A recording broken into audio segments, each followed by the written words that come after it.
The shadow is what I would call the portal or the doorway to your soul, to liberation. For many people, they deem the shadow as the enemy, as the barrier to freedom, liberation, peace, joy, success, and abundance.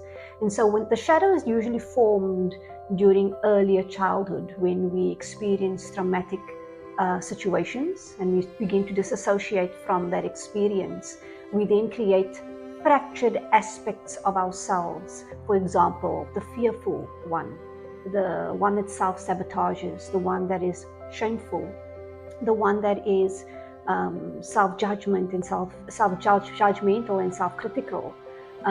These are personas that are initially formed and created from the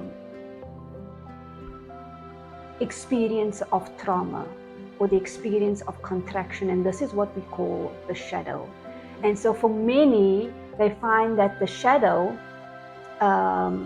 is the one which we need to avoid, because that's where the discomfort is, that is where the darkness is, that is where the parts of ourselves which we usually try to avoid, deny, disown, reject, is in fact what we call the shadow.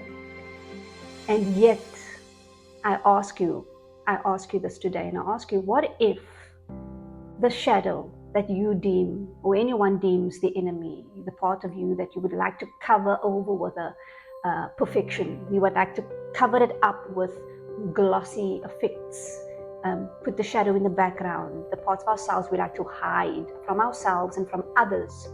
What if I told you that that shadow is in fact your inner child? Doesn't that change the perspective of how we see the shadow now? If you knew that your shadow was in fact your inner child, not the inner child being the barrier, but the inner child being the doorway, that when you embraced, accepted, and allowed that inner child the compassion, the love, the attention, the presence that it deserves and needed, guess what the inner child does then? It actually takes out a key and it says, you know what? Here's the key to the doorway of liberation. When all this time you've been seeking that key to your freedom, to your success, to your happiness, to your inner union outside of yourself, when in fact it was right there within you all along. That is the potential and the possibility in our shadows. Our shadows actually holds the key to the gold at the end of the rainbow. It actually wants to liberate us.